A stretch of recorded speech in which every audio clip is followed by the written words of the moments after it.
ಸ್ವಲ್ಪ ಚರ್ಚೆ ಮಾಡೋಣ. ಪರಿಣಾಮದಲ್ಲಿ ನಾವು ಅಪರಾಧ ಯುಕ್ತ ನಾಮನ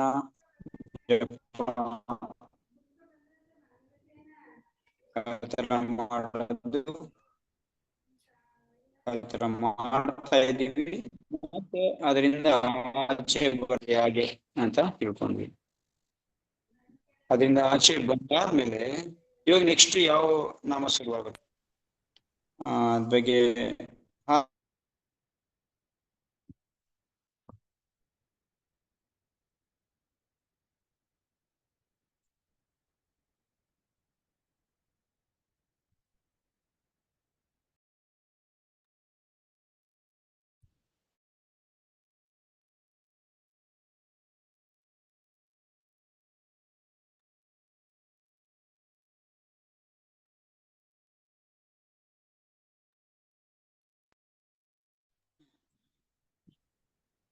ಹರೇ ಕೃಷ್ಣ. ಒಂದು ನಿಮಿಷ.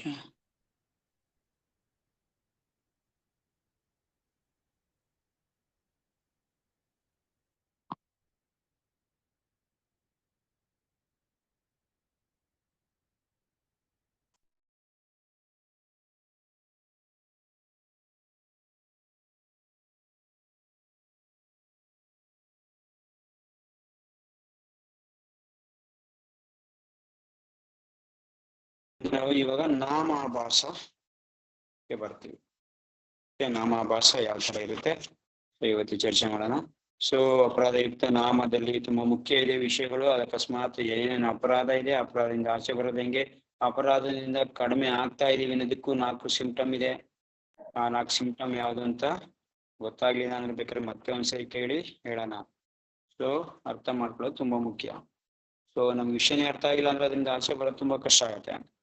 ಸೊ ಇವಾಗ ನಮ್ಗೆ ಅಪರಾಧ ನಾಮಾಭಾಸ 2ನೇ ಸ್ಟೆಪ್. ಭಗವಂತನ ನಾಮನ ನಾವು ನಾಮಾಭಾಸದಿಂದ ಯಾವ ತರ ಮಾಡೋದು. ಸೊ ಇಲ್ಲಿ ನಾಮಾಭಾಸಕ್ಕೆ ಒಂದು ಒಳ್ಳೆ ಚಿತ್ರ ಕೊಟ್ಟಿದ್ದಾರೆ ನೋಡಿ ಅಲ್ಲಿ. ಸೊ ಯಾವ ತರ ನಾಮಾಭಾಸ ಆಗುತ್ತೆ ಅಂತ. ಅಪರಾಧ ಇರಲ್ಲ, ಬಟ್ ಯಾವ ತರ ಆಗ್ತಾ ಇದೆ ಅಂತ ನಾಮಾಭಾಸ. ನಾಮಾಭಾಸದಲ್ಲಿ ಈ ಆಭಾಸ ಅಂದ್ರೆ ಅವಿದ್ಯೆಯಿಂದ ತ್ರುಟಿ ಅಂದ್ರೆ ಏನೋ ಕಡಿಮೆ ಆಗಿದೆ. ನಾಮನ ಆಚಾರ ಇದು ಮಾಡೋದು ಹೇಳೋದ್ರಲ್ಲಿ ನಮ್ಗೆ ಏನೋ ಕಡಿಮೆ ಆಗಿ ತ್ರುಟಿ ಅದ್ರಲ್ಲಿ ಏನೋ ಕಡಿಮೆ ಆಗಿದೆ. ಇಲ್ಲ ಅವಿದ್ಯೆ ಇಲ್ದಿರ, ಜ್ಞಾನ ಇಲ್ದಿರ ಒಂಥರ ಈ ಭ್ರಮದಿಂದ ಮಾಡೋಂಥದ್ದು ಇದ್ರ ಪರಿಣಾಮ. ಇವೆಲ್ಲಾದ್ರೂ ಪರಿಣಾಮವಾಗಿ ನಾಮಾಭಾಸ ಆಗುತ್ತೆ. ಅವಿದ್ಯೆ, ತ್ರುಟಿ ಅಂದ್ರೆ ಏನೋ ಒಂದು ಹೆಚ್ಚು ಕಡಿಮೆ ಆಗ್ತಾ ಇದೆ, ನಮ್ಗೇನೋ ಲಾಸ್ ಆಗ್ತಾ ಇದೆ, ಕಡಿಮೆ ಆಗ್ತಾ ಇದೆ ಅಂತ ಇಟ್ಕೊಳ್ಳಿ. ಸೊ ಒಂಥರ ಭ್ರಮೆಯಿಂದ ನಾವು ಭ್ರಮ ಆಗಿ ಮಾಡೋದೇ ಪರಿಣಾಮ. ಇದ್ರ ಪರಿಣಾಮ ಏನಾದ್ರು ನಾಮಾಭಾಸ ಆಗುತ್ತೆ. ಈ 3 ಇಟ್ಕೊಂಡು ಮಾಡಿದಾಗ. ಮತ್ತೆ ತಿರ್ಗಾ ಈ ಅವಸ್ಥೆಯಲ್ಲಿ ಭಕ್ತಿ ಇರಲ್ಲ. 2ನೇ ಪಾಯಿಂಟ್ ಭಕ್ತಿ ಇರಲ್ಲ ಇಲ್ಲಿ. ಮತ್ತೆ ಸ್ಪಷ್ಟ ಜ್ಞಾನ ಇರಲ್ಲ. ನಮ್ದು ಏನ್ ಮಾಡ್ತಾ ಇದೀವಿ, ಮತ್ತೆ ನಾವು ಏನು ಭಗವಂತ ನಾಮ ಉಚ್ಚಾರಣೆ ಮಾಡ್ತಾ ಇದೀವಿ, ಇದಕ್ಕೆ ಸ್ಪಷ್ಟ ಜ್ಞಾನ ಇರಲ್ಲ. ಸೊ ಯಾವ್ದಕ್ ಮಾಡ್ತಾ ಇದೀವಿ, ಯಾರನ್ನ ಕುರಿತು ಮಾಡ್ತಾ ಇದೀವಿ, ನನ್ನ ಪೊಸಿಷನ್ ಏನು, ಸೊ ಇದ್ರ ಬಗ್ಗೆ ಜ್ಞಾನ ಇಲ್ದಿರ ನಾವು ಭಗವಂತ ನಾಮ ಜಪ ಮಾಡ್ತಾ ಇರ್ತೀವಿ. ಮತ್ತೆ ಕೃಷ್ಣ ಮೇಲೆ ಭಕ್ತಿ ಇರಲ್ಲ. ಯಾರೋ ಹೇಳಿದ್ರು ಅಂದ್ಬಿಟ್ಟು, ಇಲ್ಲ ಯಾವುದೋ ಒಂದು ಒತ್ತಡಕ್ಕೋಸ್ಕರ ಯಾವುದೋ ಒಂದು ಫೋರ್ಸ್ ಇಂದ ಮಾಡ್ತಾ ಇದ್ದೀವಿ. ಈ ಅವಸ್ಥೆನ ನಾವು ನಾಮಾಭಾಸೆ ಅವಸ್ಥೆ ಅಂತ ಕರಿತೀವಿ. ಸೊ ಇಲ್ಲಿ ಇನ್ನೊಂದು ಏನಂದ್ರೆ ಅಪರಾಧ ಇರಲ್ಲ. ಆಕ್ಚುಲಿ ಅಪರಾಧದಿಂದ ಕೂಡಿರಲ್ಲ. ನೆನ್ನೆ ಚರ್ಚೆ ಮಾಡಿದ್ರು ಅಪರಾಧ ಅಂತ ಮೊನ್ನೆ. ಸೊ ಆತರ ಅಪರಾಧದಿಂದ ಕೂಡಿರಲ್ಲ. ಇಲ್ಲಿ ಅಪರಾಧ ಸ್ವಲ್ಪ ಕಡಿಮೆ ಇರುತ್ತೆ. ಇಲ್ಲಿ ನಮ್ಗೆ ಗೊತ್ತಿಲ್ದಂಗೆ ಸ್ವಲ್ಪ ಅಪರಾಧ ಮಾಡ್ತಾ ಇರ್ತೀವಿ ಅಷ್ಟೇ. ಸ್ವಲ್ಪ ಮಟ್ಟಿಗೆ ಮಾತ್ರ ಅಪರಾಧ ಇರುತ್ತೆ. ಅಪರಾಧ ಅಂದ್ರೆ ಈ ನಾಮದ ಪ್ರತಿ ಏನ್ ಅಪರಾಧ ಇರ್ತವಲ್ಲ ಅಪರಾಧ, ಆ ತರ ಅಪರಾಧ ಸ್ವಲ್ಪ ಕಡಿಮೆ ಇರುತ್ತೆ ಇಲ್ಲಿ. ಸೊ ಕಡಿಮೆ ಇದ್ದು ಕೂಡ ನಾವು ನಾಮ ಜಪ ಮಾಡ್ತಾ ಇರ್ತೀವಿ. ಆದ್ರೆ ಇದನ್ನ ನಾಮಾಭಾಸ ಅಂತ. ಆಭಾಸ ಅಂದ್ರೆ ಎಕ್ಸಾಕ್ಟ್ ಮೀನಿಂಗ್ ಏನಂದ್ರೆ, ಆಭಾಸ ಅಂದ್ರೆ ಅದ್ರ ಪ್ರಭಾವ ಅಷ್ಟೇ. ಒಂದು ಜಸ್ಟ್ ಇದೆ ಅಂತ ಗೊತ್ತಾಗ್ತಾ ಇರೋದು. ಸಪೋಸ್ ಉದಾಹರಣೆ, ಈಗ ನೀವು ಬೇಕ್ರಿಗೆ ಹೋಗ್ತೀರಾ, ಬೇಕ್ರಿಲಿ ಎಲ್ಲಾ ಐಟಮ್ಗಳು ತುಂಬಾ ಒಳ್ಳೊಳ್ಳೆ ಐಟಮ್ಗಳು ಹಾಕಿರ್ತಾರೆ. ಅದ್ರ ಮೇಲೆ ಗ್ಲಾಸ್ ಇಟ್ಟಿರ್ತಾರೆ. ಸೊ ನಾವೀಗ ಅದನ್ನ ನೋಡ್ತಾ ಇದ್ದೀವಿ. ಅದನ್ನ ತಿನ್ಬೇಕು ಅನ್ಸಿದ್ರು ಕೂಡ ನಾವು ಅದನ್ನ ತಗೊಂಡ್ ತಿಂದಾಗ ಮಾತ್ರ ಅದ್ರದ್ದು ಪ್ರಭಾವ ಅಲ್ವಾ. ಸೊ ನೋಡಿದ್ರೆ ಯಾವ ತರ ಪ್ರಭಾವ, ಜಸ್ಟ್ ನಿಮ್ ಬಾಯಿ ನೀರು ಬರ್ಬೋದು, ಚೆನ್ನಾಗಿದೆ ಅನ್ಸ್ಬೋದು, ಇದನ್ನ ಹೊಸರಿ ತಿಂದಿದೆ ಚೆನ್ನಾಗಿದೆ ಅನ್ಸ್ಬೋದು. ಆದ್ರೆ ಅದ್ರದ್ದು ರಿಯಲ್ ರುಚಿ ನಮಗ್ ಗೊತ್ತಾಗ್ತಾ ಇರಲ್ಲ. ಯಾಕೆಂತಂದ್ರೆ ಅಲ್ಲಿ ನಮ್ಗೆ ಇನ್ನ ಅದನ್ನ ಪ್ರಾಕ್ಟಿಕಲ್ ಆಗಿ ಅನುಭವ ಮಾಡಿಲ್ಲ. ಅದಕ್ಕೋಸ್ಕರ ಇದನ್ನ ಆಭಾಸ ಅಂತೇಳಿ. ಇಲ್ಲಿ ಆಭಾಸ ಏನು, ಆ ವಸ್ತುದು ಟೇಸ್ಟ್ ನೆನ್ಸ್ಕೋತೀವಿ, ಬರ್ತಾ ಇದೆ ಅಷ್ಟೇ. ಸೊ ಅದ್ರದ್ದು ರಿಯಲ್ ಅನುಭವ ಆಗ್ತಾ ಇಲ್ಲ. ಇದನ್ನ ಆಭಾಸ ಅಂತ ಹೇಳ್ತೀವಿ. ದೂರದಿಂದ. ಪ್ರಭುಪಾದ ಇನ್ನೊಂದು ಉದಾಹರಣೆ ಕೊಡ್ತಾರೆ. ಜೇನುತುಪ್ಪದ ಬಾಟ್ಲ್ ಒಳಗಡೆ ಜೇನುತುಪ್ಪ ಇರುತ್ತೆ. ಬಟ್ ಒಂದು ಹುಳ ನಾವು ಯಾರೋ ಅಕಸ್ಮಾತ್ ಯಾರೊಬ್ಬ ವ್ಯಕ್ತಿ ಅದನ್ನ ಬಾಟ್ಲ್ ಮೇಲ್ಗಡೆ ಅದನ್ನ ಚೂಮ ನೆಕ್ಕಿದ್ರೆ, ಅದನ್ನ ಸ್ಪರ್ಶ ಮಾಡಕ್ ಹೋದ್ರೆ ಆಗುತ್ತಾ? ಸೊ ಜೇನಿದೆ, ತುಂಬಾ ಟೇಸ್ಟ್ ಆಗಿದೆ, ಬಟ್ ಅದನ್ನ ನಾವು ಬಾಟ್ಲನ್ನ ಮೇಲ್ಗಡೆ ಇಟ್ಕೊಂಡು ನೆಕ್ತಾ ಇರೋದ್ರಿಂದ, ಮತ್ತೆ ಅದನ್ನ ಟೇಸ್ಟ್ ಮಾಡಕ್ ಹೋಗ್ತಾ ಇರೋದ್ರಿಂದ ಅದು ರಿಯಲ್ ರುಚಿ ಗೊತ್ತಾಗ್ತಲ್ಲ. ಇದನ್ನ ನಾಮಾಭಾಸ ಅಂದ್ರೆ ಈ ತರ ಇರೋದ್ರಿಂದ. ಅಂದ್ರೆ ನಾಮಕ್ಕೆ ತುಂಬಾ ಶಕ್ತಿ ಇದೆ, ನಾಮಕ್ಕೆ ಎಲ್ಲಾ ತರ ಶಕ್ತಿನ ಕೊಡಂತ ಗುಣ ಇದೆ. ಬಟ್ ನಾವು ಅದನ್ನೇನ್ ಮಾಡ್ತಾ ಇದೀವಿ, ರಿಯಲ್ ಆಗಿ ಅನುಭವಿಸ್ತಾ ಇಲ್ಲ. ಏನೋ ಒಂದು ತ್ರುಟಿ ಇದೆ, ಏನೋ ಕಡಿಮೆ ಇದೆ ಅದನ್ನ ಮಾಡೋಷ್ಟ್ರಲ್ಲಿ. ನೋಡಿ, ಜೇನುತುಪ್ಪನ ನಾವು ಟೇಸ್ಟ್ ಮಾಡೋದ್ರಲ್ಲಿ ಕಡಿಮೆ ಏನಿದೆ, ಬಾಟ್ಲು ಮಧ್ಯೆ ಇಟ್ಕೊಂಡು ಮಾಡಿದ್ವಿ, ರಿಯಲ್ ಆಗಿ ಮಾಡ್ತಾ ಇಲ್ಲ. ಬೇಕ್ರಿಗೆ ಹೋದಾಗ ಐಟಮ್ನ ನೋಡ್ತಾ ಇದೀವಿ, ಗ್ಲಾಸ್ ಮಧ್ಯೆ ಇದೆ, ಆಗ್ತಾ ಇಲ್ಲ. ಸೊ ಈ ತರ ಏನೋ ಒಂದು ಕಡಿಮೆ ಇದೆ, ನಾವು ಹರಿನಾಮ ಜಪ ಮಾಡೋದ್ರಲ್ಲಿ ಕಡಿಮೆ ಇದೆ, ಅವಿದ್ಯೆ ಇದೆ. ನಮ್ಗೆ ಗೊತ್ತಿಲ್ಲ ಒಬ್ಬ ವ್ಯಕ್ತಿಗೆ ಜೇನುತುಪ್ಪ ಎಷ್ಟು ಟೇಸ್ಟ್ ಆಗಿದೆ, ಹೆಂಗ್ ಮಾಡೋದು, ಅದನ್ನ ಹೆಂಗ್ ತೆಗೆದು ತಿನ್ನೋದು, ಅದ್ರ ಜ್ಞಾನ ಗೊತ್ತಿಲ್ಲ. ಮತ್ತೆ ಭ್ರಮೆ ಇದೆ ನನಗೆ, ಇದಿದೆಯೋ ಇಲ್ವೋ ಅಂತ ಅದ್ರ ಮೇಲೆ ಡೌಟ್ ಇದೆ, ಭ್ರಮೆ ಇದೆ. ಸೊ ಇದೆಲ್ಲ ಇರೋದ್ರಿಂದ ನಮ್ಗೆ ಹರಿನಾಮದ್ದು ರುಚಿ ಗೊತ್ತಾಗ್ತಾ ಇಲ್ಲ, ಅದ್ರದ್ದು ಇದನ್ನ ಸ್ವಾದ ಮಾಡಕ್ಕೆ ಆಗ್ತಾ ಇಲ್ಲ. ಇದನ್ನ ಹೇಳ್ತೀವಿ ನಾಮಾಭಾಸ ಅಂತ ಹೇಳ್ತೀವಿ. ಆಭಾಸ, ಜಸ್ಟ್ ಅದ್ರದ್ದು ಪ್ರಭಾವ ಇದೆ, ಬಟ್ ರಿಯಲ್ ಗೊತ್ತಾಗ್ತಾ ಇಲ್ಲ. ಈ ನಾಮಾಭಾಸ ಸ್ವಲ್ಪ ಅರ್ಥ ಮಾಡ್ಕೊಳ್ಳೋದು ಸ್ವಲ್ಪ ಇದೆ. ಅಂದ್ರೆ ಇಟ್ಕೊಳ್ಳಿ, ಅಪರಾಧ ಮಾಡ್ಕೊಂಡು ನಾಮ ಜಪ ಮಾಡೋದು, ಶುದ್ಧ ನಾಮ ಜಪ ಮಾಡೋದಕ್ಕಿಂತ ಮಧ್ಯೆ ಇರೋಂಥದ್ದು ನಾಮಾಭಾಸ, ಮಧ್ಯ ಸ್ತರದಲ್ಲಿ ಇರೋಂಥದ್ದು. ಇದು ಈ ಕಡೆ ಅಪರಾಧನೂ ಆಗ್ತಾ ಇಲ್ಲ, ಈ ಕಡೆ ಶುದ್ಧ ನಾಮನೂ ಆಗ್ತಾ ಇಲ್ಲ. ಜಸ್ಟ್ ಅಪರಾಧ ಯುಕ್ತವಾಗಿ ಅಪರಾಧ ಇಲ್ದಿರ, ಸ್ವಲ್ಪ ಶುದ್ಧ ಭಕ್ತಿನೂ ಅಲ್ದಿರ ನಾವು ಮಾಡ್ತಾ ಇದೀವಿ. ಸೊ ಇದನ್ನ ನಾಮಾಭಾಸ ಅಂತ ಹೇಳ್ತೀವಿ. ಈ ನಾಮಾಭಾಸ ಮಾಡೋದ್ರಿಂದ ಏನ್ ಲಾಭ ಆಗುತ್ತೆ? ಲಾಭ ಇದರಿಂದ ಗ್ಯಾರಂಟಿ ಲಾಭ ಇದೆ. ಯಾವಾಗ ಅಪರಾಧದಿಂದ ಮೇಲ್ ಬರ್ತೀವೋ, ನೆಕ್ಸ್ಟ್ ಸರನೇ ನಮ್ಗೆ ನಾಮಾಭಾಸದ್ದು ಸರ ಇರೋದು. ಈ ನಾಮಾಭಾಸ ಲೆವೆಲ್ಗೆ ಬಂದಾದ್ಮೇಲೆ ಶುದ್ಧ ಭಕ್ತಿಗೆ ಹೋಗಕ್ಕಾಗದು ನಾವು. ಏಕ್ದಮ್ ಇದರಿಂದ ಯಾವುದು ಇದು ನಾಮ ಅಪರಾಧ ಯುಕ್ತವಾಗಿರೋಂಥದ್ರಿಂದ ಇಮಿಡಿಯೇಟ್ ಆಗಿ ನಾವು ಶುದ್ಧ ಭಕ್ತಿಗೆ ಹೋಗಕ್ಕಾಗಲ್ಲ, ಶುದ್ಧ ನಾಮಕ್ಕೆ ಹೋಗಕ್ಕಾಗಲ್ಲ. ನಾಮಾಭಾಸಕ್ಕೆ ಬಂದೇ ಹೋಗ್ಬೇಕು.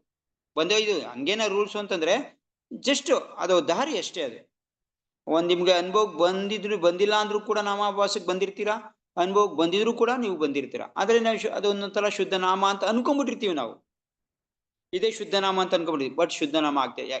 ಹೆಂಗ ಆಗ್ತಾರಲ್ಲ, ನಮ್ಗೆ ಅದರಿಂದ ನಾವು ಒಳ್ಳೆಯವರಾಗೋ ರೀತಿ ಗೊತ್ತಾಗ್ತಾ ಇರಲ್ಲ.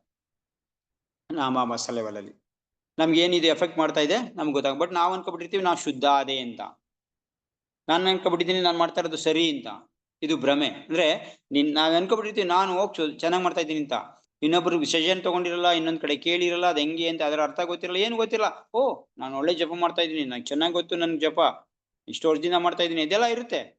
ಆದ್ರೆ ಇದು ಇನ್ನ ನಮ್ಗೆ ನಿಜ ನೋಡಿದ್ರೆ ನಾಮಾಭಾಸದ್ದು ಲೆವೆಲ್ಲೇನೆ, ಶುದ್ಧ ನಾಮ ಆಗ್ತಾ ಇರಲ್ಲ. ಶುದ್ಧ ನಾಮದ ಲೆವೆಲ್ಗೆ ಹೋದಾಗ ಅದು ಬೇರೆ ರೀತಿ, ನಾಳೆ ಗೊತ್ತಾಗುತ್ತೆ ಅದು. ಸೊ ಈ ತರ ನಾಮಾಭಾಸ ಲೆವೆಲ್ ಅಲ್ಲಿ ಭಗವಂತ ನಾಮ ಜಪ ಮಾಡ್ತಾ ಇರ್ತೀವಿ, ಬಟ್ ನ್ಯೂನತೆ ಇರುತ್ತೆ, ಭ್ರಮೆ ಇರುತ್ತೆ. ಸೊ ಅದು ಸರಿಯಾಗಿ ಸ್ಪಷ್ಟ ಜ್ಞಾನ ಇರಲ್ಲ, ಭಕ್ತಿ ಇರಲ್ಲ. ಇದೆಲ್ಲ ಆಗಿಂದ ಇದು ನಾಮಾಭಾಸ ಲೆವೆಲ್ ಅಲ್ಲಿ ಉಳ್ಕೊಂಡಿರುತ್ತೆ. ಈ ನಾಮಾಭಾಸ ಲೆವೆಲ್ ನೆಕ್ಸ್ಟ್ ಸ್ಟೆಪ್ ಅಲ್ಲಿ ನಾಮಾಭಾಸ 4 ಪ್ರಕಾರವಾಗಿದೆ. 4 ರೀತಿ ನಾಮಾಭಾಸನೂ ಕೂಡ ಆಗುತ್ತೆ. ಸೊ ಇದರಲ್ಲಿ ಆಕ್ಚುಲಿ ಜಪ ಮಾಡ್ತಾ ಇರಲ್ಲ ಅವರು, ಭಗವಂತ ನಾಮನು ಹೇಳ್ತಾ ಇರಲ್ಲ, ಬೇಕು ಅಂತ ಮಾಡ್ತಾ ಇರಲ್ಲ, ಆದ್ರೂ ಕೂಡ ಇದು ನಾಮಾಭಾಸ ಲೆವೆಲ್ಗೆ ಬರುತ್ತೆ. ಈಗ ನಾವು ಮಾಡ್ತಾ ಇರೋ ಲೆವೆಲ್ ಈ 4ರಲ್ಲಿ ಇಲ್ಲ.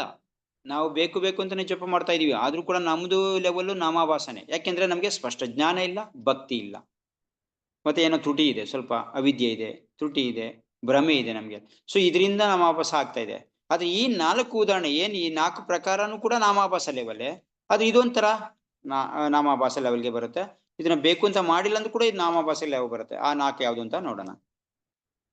ಇದನ್ನ ಶ್ಲೋಕದಲ್ಲೂ ಕೂಡ ಹೇಳ್ತಾರೆ, ಏನಂತ? ಸಾಂಕೇತಂ ಪರಿಹಾಸ್ಯಂ ವಾ ತ್ರೋಬಂ ಹೇಳನಂ ವಾ ವೈಕುಂಠ ನಾಮ ಗ್ರಹಣಂ ವಿಶೇಷ ಅಗರಂ ಹರಂ ವಿದುಹು. ಇದನ್ನು ಪದ್ಮಪುರಾಣದಲ್ಲಿ ಹೇಳುತ್ತೆ. ಏನೋ ಈ ನಾಮಾಭಾಸದ 4 ಲೆವೆಲ್ ಯಾವುದು ಅಂತಂದ್ರೆ ಸಾಂಕೇತ್ಯ, ಪರಿಹಾಸ್ಯ, ತ್ರೋಬಂ, ಹೇಳನಂ. ಸೊ ಈ 4 ಕೂಡ ನಾಮಾಭಾಸದಲ್ಲಿ ಬರುತ್ತೆ. ಏನು ಸಾಂಕೇತ್ಯ ಅಂದ್ರೆ ಏನು? ಒಬ್ಬ ವ್ಯಕ್ತಿ ಸಾಂಕೇತವಾಗಿ ಸಾಂಕೇತ ರೂಪ ಇಟ್ಕೊಂಡು ಭಗವಂತ ನಾಮನ ಜಪ ಮಾಡೋದು. ಏ ರಾಮ ಸಾಂಕೇತ, ಏ ರಾಮ ಬೈಲಿ, ಏ ಕೃಷ್ಣ ಅದನ್ನ ತಗೋಬ. ಈ ತರ ಒಬ್ಬನ ವ್ಯಕ್ತಿನ ಸಾಂಕೇತ ರೂಪ ಇಟ್ಕೊಂಡು ಏನೋ ಒಂದು ಕೆಲಸನೋ ಏನೋ ಒಂದು ವಿಷಯನೋ ಹೇಳ್ದಾಗ ಅವನ ಬಗ್ಗೆ ಇದು ಸಾಂಕೇತಿಕವಾಗಿ ಇಲ್ಲಿ ಏನ್ ಹೇಳ್ದ, ರಾಮಕೃಷ್ಣ ಹೇಳ್ದ, ಭಗವಂತ ನಾಮನೇ ಹೇಳಿದ್ದು. ಆದ್ರೆ ಭಗವಂತ ಅಂತ ಪರ್ಟಿಕ್ಯುಲರ್ ಭಗವಂತಂಗೆ ಅಂತ ಹೇಳಿಲ್ಲ ಅಲ್ಲಿ. ಎಕ್ಸಾಕ್ಟ್ ಉದಾಹರಣೆ ಸಾಂಕೇತ ರೂಪವಾಗಿ ಅಜಮಿಳ ಏನ್ ಹೇಳ್ದ, ಅವನ ಮಗನ ಕುರ್ತು ಏ ನಾರಾಯಣ, ಏ ನಾರಾಯಣ, ನಿನ್ನ ಅವರು ಇವರು ಇಟ್ಕೊಂಡ್ಬಿಟ್ಟಿರ್ತಾರೆ, ಯಮದೂತರು ಇಟ್ಕೊಂಡ್ಬಿಡ್ತಾರೆ, ಇವ್ರು ಯಾರೋ ಬಂದಿದ್ದಾರೆ ಇಟ್ಕೊಂಡ್ಬಿಡ್ತಾರೆ ಅನ್ನೋ ಭಾವನೆಯಿಂದ ಅವನು ಏ ನಾರಾಯಣ ಅಂತ ಕೂಗ್ಬಿಟ್ಟ. ಸಾಂಕೇತ ತಾನೇ ಇದು. ಅಲ್ಲಿ ಇಲ್ಲಿ ಭಗವಂತನ ಬಗ್ಗೆ ಅವನ ಕಾನ್ಸೆಪ್ಟ್ ಇಲ್ಲ, ಭಗವಂತ ಯಾರು ಅಂತ ಗೊತ್ತಿಲ್ಲ, ಆ ಟೈಮಲ್ಲಿ ಅವನಿಗೆ ಭಗವಂತಂದು ನಾಮ ಅಂತಾನು ಗೊತ್ತಿಲ್ಲ, ಏನು ಜಸ್ಟ್ ನಾರಾಯಣ ಅಂತ ಹೇಳ್ದ ಅಷ್ಟೆ. ಬಟ್ ಆ ನಾರಾಯಣನ ನಾಮ ಭಗವಂತಂದಾಗಿದ್ದರಿಂದ, ಅದರ ಶಕ್ತಿ ಇದ್ದಿದ್ರಿಂದ ಏನಾಯ್ತು, ಆ ಯಮದೂತರನ್ನ ತಡೆದ್ರು, ವಿಷ್ಣುದೂತರು ಅಲ್ಲಿಗೆ ಬಂದ್ರು.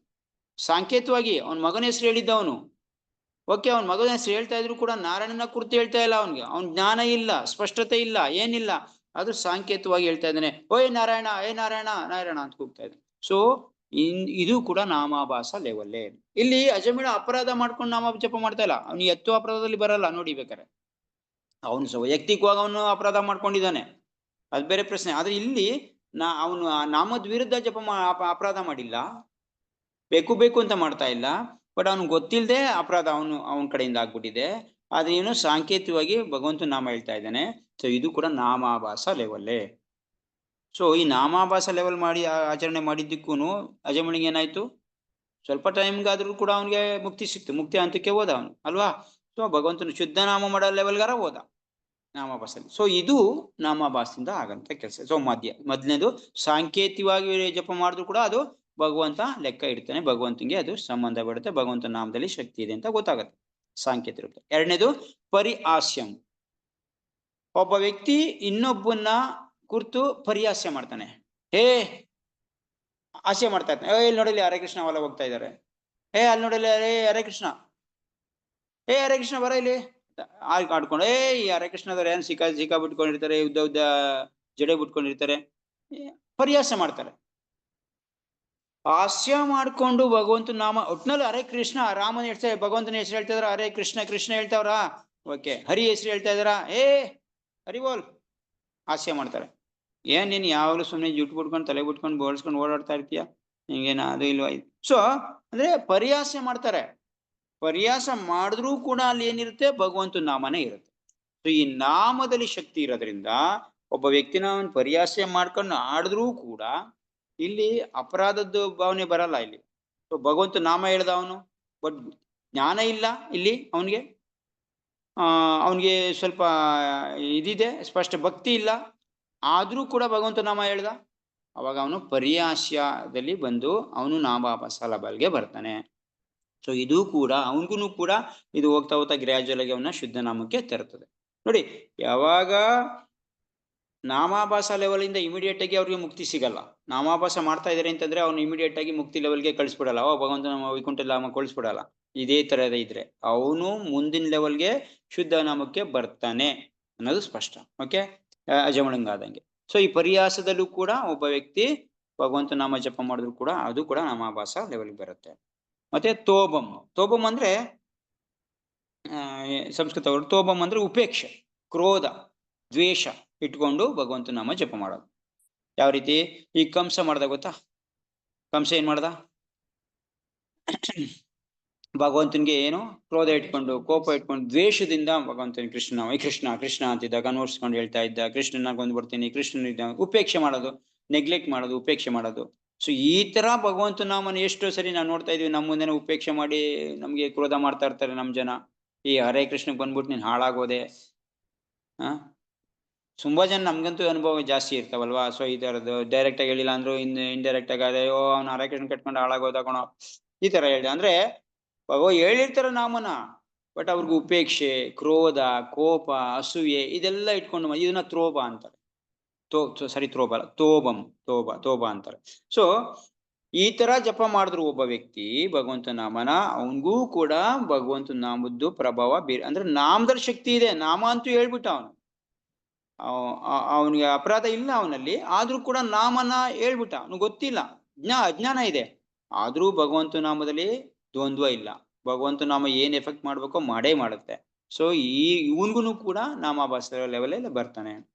ಉಪೇಕ್ಷೆ ಮಾಡಿ ಹೇಳಿದ್ರು ಕೂಡ, ಕ್ರೋಧದಿಂದ ಹೇಳಿದ್ರು, ಕೋಪದಿಂದ ಹೇಳಿದ್ರು ಕೂಡ ಅವನಿಗೂ ಕೂಡ ಭಗವಂತ ನಾಮ ಕರುಣೆ ಮಾಡೇ ಮಾಡುತ್ತೆ. ಸೊ ಮೂರನೇದು. ಮತ್ತೆ ನಾಲ್ಕನೇದು ಹೇಳನಂ. ಹೇಳನಂ ಅಂದ್ರೆ ಅವಹೇಳನ ಮಾಡಿ. ಒಬ್ಬ ವ್ಯಕ್ತಿ ಇನ್ನೊಬ್ಬನಿಗೆ ಅವಹೇಳನ ಮಾಡ್ತಾನೆ. ಏನಂತ? ಕೃಷ್ಣ ಶಿಶುಪಾಲ ಕೃಷ್ಣಂಗೆ ಮಾಡ್ದಂಗೆ. ಯಾವಾಗ್ಲೂ ಗಾಲಿ. ಏನು? ಕೃಷ್ಣ ಹೇಳಿದ್ದ 100 ತಪ್ಪನ್ನ ಕ್ಷಮಿಸ್ತೀನಿ ಅಂತ ಅವ್ರ ತಾಯಿಗೆ ಹೇಳಿದ್ದ. ಸೊ 100 ತಪ್ಪನ್ನ ಅವನು ಕ್ಷಮೆ ಮಾಡ್ಕೊಂಡ್ ಬರ್ತಾ ಇರ್ತಾನೆ. ಯಾವಾಗ್ಲೂ ಹೇಳೋಣ ಕೃಷ್ಣ ಯಾವಾಗ ಸಿಗ್ಲಿ ಅವನ್ಗೆ ಗಾಲಿ ಮಾಡ್ತಾ ಇರ್ತಾನೆ. ಅವನಿಗೆ ಅವನಿಗೆ ನಿಂದನೆ ಮಾಡ್ತಾ ಇರ್ತಾನೆ. ನೀನ್ ಹಂಗೆ, ನೀನ್ ಹಿಂಗೆ ಅಂತ ಕೃಷ್ಣ ನಾಮ ಹೇಳ್ತಾ ಇರ್ತಾನೆ. ಸೊ ಈ ನಾಮ ಭಗವಂತನ ಬಗ್ಗೆ ಕೋಪದಿಂದ ಏನಾರ ನಾವು ಕೂಡ ಹೇಳ್ತೀವಲ್ಲ, ಯಾವನ ಹೆಸರು ಏಯ್ ರಾಮ ನಿನ್ಗೇನು ಅನಾಲಾಯಕ ನೀನು ಅಂತ ಹೇಳ್ತೀವಲ್ಲ. ನಾ ಕೆಲ್ತವನ ಹೆಸರು ನಾಮ ಇದ್ರೆ ಹಂಗೆ ಹೇಳ್ತೀವಲ್ಲ. ಒಂಥರ ಅವನನ್ನ ಇದು ಮಾಡಿ ಅವಹೇಳನ ಮಾಡಿ ಅವನ್ಗೆ ಕೋಪ ಇದರಿಂದ ಅವನ್ಗೆ ನಿಂದನೆ ಮಾಡಿ ಹೇಳಂತ ಮಾತು. ಯಾರದೇ ಆಗ್ಲಿ, ಇವನ್ ನಾಯಿಗೆ ನಾಯಿ ನಾಮ ರಾಮ ಇಟ್ಟಿರ್ತೀವಿ, ಅದಕ್ಕೂ ಕೂಡ ನಾವು ಅವಹೇಳನ ಮಾಡಿ ನೀವು ಹೇಳಿ ರಾಮ ಏ ರಾಮ ಅಲ್ಲಿ ಅಂತ ಕರಿತೀವಿ. ಏನೋ ನಮ್ದು ಗತ್ತು ತೋರ್ಸ್ಕೊಂಡು ಹೇಳ್ತೀವಿ. ಈ ತರ ಹೇಳಿದ್ರು ಕೂಡ ಆ ನಾಮದಲ್ಲಿ ಶಕ್ತಿ ಇದರಿಂದ ಆ ನಾಮದ ಪ್ರಭಾವ ಆ ವ್ಯಕ್ತಿಗೆ ಹಾಗೆ ಆಗುತ್ತೆ. ಸೊ ಇದನ್ನ ಅವಹೇಳನಂ ಹೇಳನಂ ಅಂತ ಹೇಳ್ತಾರೆ. ಸೊ ಈ 4 ಇದು ಕೂಡ ನೋಡಿ, ಈ ಈ ನಾಮಾಭಾಸದಿಂದ ಲೆವೆಲ್ ಅಲ್ಲಿ ಹೇಳಿದ್ರು ಕೂಡ ನೀವು ಇದಕ್ಕೂ ಇಲ್ಲಿಂದನೂ ಕೂಡ ಮುಕ್ತಿ ಪಡಿಬೋದು. ನಾಮಾಭಾಸದಲ್ಲಿ ಭಗವಂತ ನಾಮ ಜಪ ಮಾಡ್ತಾ ಇದ್ವಿ, ಎಷ್ಟು ಸರಿ ಹೇಳಿರ್ತೀವಿ. ಅಕಸ್ಮಾತ್ ನಮ್ಮ ಮಗನ್ಗೆ ಏನಾರು ನಾವು ರಾಮ ಅಂತ ಇಟ್ಬಿಟ್ಟು ರಾಮದ ಬಗ್ಗೆ ಗೊತ್ತಿಲ್ಲ, ಕೃಷ್ಣನ ಬಗ್ಗೆ ಗೊತ್ತಿಲ್ಲ, ಭಗವಂತನ ಬಗ್ಗೆ ವಿಚಾರನೆ ಗೊತ್ತಿಲ್ಲ, ಜ್ಞಾನ ಇಲ್ಲ, ಏನಿಲ್ಲ, ಆದ್ರೂ ಕೂಡ ನಮ್ ಲೈಫಲ್ಲಿ ಅವನೇನ್ ರಾಮನಾಮ ಎಷ್ಟು ಸರಿ ಹೇಳಿರ್ತೀವಿ. ನಮ್ಮ ಮಗನ ಹೆಸರು ಕರ್ಕೊಂಡು ಅಜಮಣ ಪರಿಸ್ಥಿತಿ ಹಂಗೆ ತಾನೇ ಆಗಿದ್ದು. ಸೊ ಅಷ್ಟು ಸರಿ ಹೇಳಿ ನಾವೇನಾಗಿರ್ತೀವಿ, ನನಗೆ ಒಳಗಡೆಯಿಂದ ಶುದ್ಧ ಆಗಿರ್ತೀವಿ. ಭಗವಂತ ನಾಮ ಎಫೆಕ್ಟ್ ಮಾಡಿರುತ್ತೆ, ಬಟ್ ಮೇಲ್ಗಡೆಯಿಂದ ತೋರ್ಸ್ಕೊತಾ ಇರಲ್ಲ ಅವನು ಕೂಡ ಮುಕ್ತಿ ಹೊಂದ್ಬೋದು. ಆದ್ರೆ ಅಪರಾಧದ ಯುಕ್ತವಾಗಿ ಮತ್ತೆ ನಾಮಾಭಾಸ ಲೆವೆಲ್ ಅಲ್ಲಿ ಎರಡರಿಂದನೂ ಕೂಡ ನಾವು ಭಾವ ಭಕ್ತಿಗಾಗ್ಲಿ ಪ್ರೇಮ ಭಕ್ತಿಗಾಗ್ಲಿ ಹೋಗಕ್ಕಾಗೋದಿಲ್ಲ. ಏನ್ ಭಗವಂತನ ಧಾಮಕ್ಕೆ ಹೋಗ್ಬೋದು, ನಾವು ಹೋಗಕ್ಕಾಗುತ್ತಲ್ವ? ಭಾವ ಲೆವೆಲ್ ಬೇಕೇ ಬೇಕಲ್ವಾ? ಈ ಲೆವೆಲ್ಲು ಇದರಿಂದ ಬರಲ್ಲ. ಈ ಲೆವೆಲ್ ಇಂದ ನಾವು ಶುದ್ಧ ನಾಮದ ಲೆವೆಲ್ಗೆ ಹೋಗ್ತೀವಿ. ಇದಕ್ಕೂ ಎಫೆಕ್ಟ್ ಇದೆ.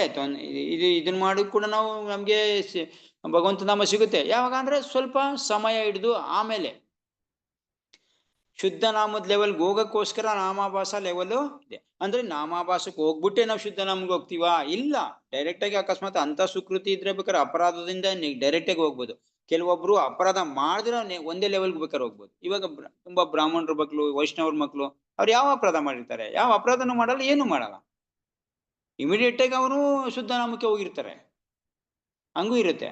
ಸೊ ಒಬ್ಬ ವ್ಯಕ್ತಿ ಅದಕ್ಕೂ ಹೋಗ್ಬಿಟ್ಟು ಶುದ್ಧ ನಾಮಕ್ಕೆ ಹೋಗ್ಲೇಬೇಕಾ? ಇಲ್ಲ, ಹಂಗೇನಿಲ್ಲ. ಶುದ್ಧ ಲೆವೆಲ್ ಅಲ್ಲಿ ಇಮಿಡಿಯೇಟ್ ಆಗಿ ಹೋಗ್ಬೋದು. ಆದ್ರೆ ಈ ಶುದ್ಧ ಲೆವೆಲ್ಗೆ ಹೋಗ್ಬೇಕಾದ್ರೆ ಜಸ್ಟ್ ನಾರ್ಮಲ್ ಜನಕ್ಕೆ ನಾರ್ಮಲ್ ಆಗಿ ಹೇಳ್ಬೇಕಾದ್ರೆ ಇವೆರಡುನು ನಾಮಾಭಾಸ ಫಸ್ಟ್ ಅಪರಾಧಯುಕ್ತವಾಗಿರುತ್ತೆ, ಆಮೇಲೆ ನಾಮಾಭಾಸಿಕ ಲೆವೆಲ್ಗೆ ಬರ್ತೀವಿ, ನಾಮಾಭಾಸದಿಂದ ಶುದ್ಧ ಲೆವೆಲ್ಗೆ ಹೋಗ್ತೀವಿ. ಶುದ್ಧ ಲೆವೆಲ್ ಯಾವ ತರ ಇರುತ್ತೆ ಅಂತ ನಾಳೆ ನೋಡು. ಇದ್ರಲ್ಲೂ ಕೂಡ ಲಾಭ ಇದೆ. ನಾಮಾಭಾಸ ಲೆವೆಲ್ ಕೂಡ ನಮ್ಗೆ 7 ತರ ಲಾಭ ಆಗುತ್ತೆ. 7 ತರ ಲಾಭ ಆಗುತ್ತೆ. ಅದರಲ್ಲಿ ಒಂದು ಮುಕ್ತಿ ಹೊಂದಿದೆ. ಸೊ ಆ ತರ ಅದು ಯಾವ್ದು 7 ತರ ಅಂತ ಇನ್ನೊಂದ್ಸರಿ ಡಿಸ್ಕಸ್ ಮಾಡೋಣ. ಸೊ ಈ ಶುದ್ಧ ನಾಮ ನಾಳೆ ಡಿಸ್ಕಸ್ ಮಾಡೋಣ. ನಾಮಾಭಾಸ ಲೆವೆಲ್ ಕೂಡ 7 ತರ ಇದೆ. ಅದು ಯಾವ್ದು ರೀತಿ ಅಂತ ನೋಡೋಣ. ಓಕೆ. ಸೊ ಇದು ನಾಮಾಭಾಸ ಲೆವೆಲ್. ಭಗವಂತನ ಜಪ ಮಾಡೋದ್ರಲ್ಲಿ ನಾಮಾಭಾಸ ಲೆವೆಲ್ ಇದೆ. ಈ ನಾಮಾಭಾಸ 4 ತರ: ಸಾಂಕೇತ್ಯಂ, ಪರಿಹಾಸ್ಯಂ, ತೋಬಂ, ಹೇಳನಂ. ಸೊ ಈ 4 ಇದು ಮಾಡ್ಕೊಂಡು ಭಗವಂತಂದು ಧಾಮಕ್ಕೂ ಕೂಡ ನಾವು ಹೋಗ್ಬಹುದು. ಓಕೆ, ಹೋಗ್ಬೋದು ಅಂದ್ರೆ ಈ ನಾಮಾಭಾಸ ಲೆವೆಲ್ ಅಲ್ಲಿ ಇರಂಗಿಲ್ಲ. ಸೊ ಹೋಗ್ಬೋದು ಅಂದ್ಬಿಟ್ಟು ಇದೇ ಇಟ್ಕೊಂಡು ಇದೇ ತಪ್ಪು ಮಾಡ್ಕೊಂಡು ಇದೇ ತರ ಇದ್ ಮಾಡ್ಕೊಂಡು ನೋಡಿ. ನಾಮಾಭಾಸ ಲೆವೆಲ್ ಅಲ್ಲಿ ನಿಮ್ಗೆ ಅಜ್ಞಾನ ಇಲ್ದಿರ ನಾವು ಇದ್ ಮಾಡ್ತಾ ಇರೋದು. ಜ್ಞಾನ ಇದ್ಕೊಂಡು ಕೂಡ ನಾವು ಅಪರಾಧ ಮಾಡ್ಕೊಂಡು ಏನಾಗುತ್ತೆ, ಅಪರಾಧಯುಕ್ತ ನಾಮನೇ ಆಗ್ತಾ ಇರುತ್ತದು. ಇಲ್ಲಿ ಜ್ಞಾನ ಇಲ್ಲ, ಕರೆಕ್ಟ್ ಆಗಿ ಎಕ್ಸಾಕ್ಟ್ ಆಗಿ ನಾಮದ ವಿರುದ್ಧ ಅಪರಾಧ ಏನು ಅಂತ ನಮ್ಗೆ ಗೊತ್ತಿಲ್ಲ. ಇಲ್ಲಿ ಗೊತ್ತಿಲ್ಲದೆ ಏನೋ ನಾವು ಭಗವಂತ ನಾಮ ಹೇಳ್ತಾ ಇದೀವಿ, ಆದ್ರಿಂದ ಇದು ನಾಮಾಭಾಸ ಲೆವೆಲ್ ಅಲ್ಲಿ ಬರುತ್ತೆ. ಸೊ ಇಲ್ಲೇ ಇರಕ್ ಆಗೋದಿಲ್ಲ, ಇದರಿಂದ ಮೇಲ್ಗಡೆ ಲೆವೆಲ್ಗೆ ಹೋಗ್ಲೇಬೇಕು ಭಗವಂತನ ಪಡಿಬೇಕಾದ್ರೆ, ಕೃಷ್ಣನ್ ಪಡಿಬೇಕಾದ್ರೆ. ಆದ್ರೆ ನಾವು ಆಭಾಸ ಅದ್ರದ್ದು ಪ್ರಭಾವ ಇರುತ್ತೆ. ಈಗ ನೀವು ಬೇಕ್ರಿಗೆ ಹೋಗ್ದ್ರೆ ಸ್ವೀಟ್ ತಗೊಂಡು ಹೆಂಗೆ ತಿಂತೀರಿ? ಬೇಕ್ರಿಲಿ ನೋಡ್ಬೇಕು ತಾನೇ. ಬೇಕ್ರಿಲಿ ಏನೇನು ಐಟಮ್ ಇದು ನೋಡಬೇಕು, ಆಮೇಲೆ ನಮ್ಗೆ ಇಷ್ಟ ಬಂದಿದ್ದು ತಗೋ ತಿನ್ಬೇಕು ತಾನೆ. ಬೇಕ್ರಿಗೆ ಹೋಗಿಲ್ಲ ಅಂತಂದ್ರೆ ಹೆಂಗೆ ತಿನ್ಕ? ಅದೇ ನಾಮಾವಾಸ್ಯೆ ಲೆವೆಲ್ಗೆ ಬಂದಿಲ್ಲ ಅಂದ್ರೆ ಶುದ್ಧ ಭಕ್ತಿಗೆ ಹೆಂಗೆ ಹೋಗ್ತೀರಾ? ಅಟ್ಲೀಸ್ಟು ನಮ್ಗೆ ಜನರಲ್ ಆಗಿ ರೂಲ್ ಏನಿದೆ, ಸೊ ಫಸ್ಟ್ ಅಪರಾಧಯುಕ್ತ ನಾಮ ಆಗುತ್ತೆ, ಆಮೇಲೆ ಅದನ್ನ ಸ್ವಲ್ಪ ಮುಂದುವರ್ಸಂಗೆ ಅದು ಭಕ್ತರ ಸಂಘ ಮಾಡ್ದಂಗೆ ಭಜನೆ ಕ್ರಿಯೆ ಮಾಡ್ತಾ ಇದ್ದಂಗೆ ನಾವು ನಾಮಾವಾಸ್ಯ ಲೆವೆಲ್ಗೆ ಬರ್ತೀವಿ. ನಾಮಾವಾಸ್ಯದಿಂದ ಮತ್ತೆ ತಿರ್ಗಾ ತಿಳ್ಕೊಂಡು ಭಕ್ತರ ಸಂಘ ಮಾಡಿ ಶುದ್ಧ ನಾಮಕ್ಕೆ ಬರ್ತೀವಿ. ಸೊ ಈ ಲೆವೆಲ್ ಜನರಲ್ ರೂಲ್. ಇದೇ ತರ ಬೇಕಾ? ಇಲ್ಲ, ಡೈರೆಕ್ಟ್ ಆಗಿ ಬೇಕಾದ್ರೆ ಶುದ್ಧ ನಾಮಕ್ಕೆ ಹೋಗಿರ್ಬೋದು. ಆ ತರ. ಓಕೆ, ನಾಮಾಭಾಸ ಲೆವೆಲ್ ಆಯ್ತು. ಮುಂದೆ ನಾಳೆ ಶುದ್ಧ ನಾಮ ಯಾವ ತರ ಇರುತ್ತೆ ಅದ್ರದ್ದು ಬಗ್ಗೆ ಸ್ವಲ್ಪ ಹೇಳ. ದೊಡ್ಡ ವಿಷಯ, ತುಂಬಾ ದೊಡ್ಡ ಇದೆ. ನಾನು ಸಿಂಪಲ್ ಮಾಡಿ ಜಸ್ಟ್ ಒಂದ್ 4 ಗಂಟೆಲಿ ಏನ್ ಹೇಳ್ಬೋದೋ ಅದನ್ನ ಹೇಳಕ್ಕಾಗಿರೋದು.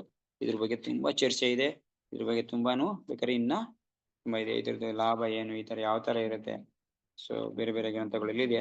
ಅದನ್ನ ಯಾವಾಗ ನಾವು ಸ್ವಲ್ಪ ಕಲೆಕ್ಟ್ ಮಾಡ್ತೀನಿ ಅವಾಗ ಬೇಕಾದ್ರೆ ಸ್ವಲ್ಪ ಹೇಳ್ತೀನಿ. ಸದ್ಯಕ್ಕೆ ಇಷ್ಟು ಸಾಕು ನಮ್ಗೆ. ಓಕೆ, ಹರೇ ಕೃಷ್ಣ. ಇವಾಗ ಭಾಗವತಂ ಶ್ರೀಮದ್ ಭಾಗವತಂ 21ನೇ ಶ್ಲೋಕ.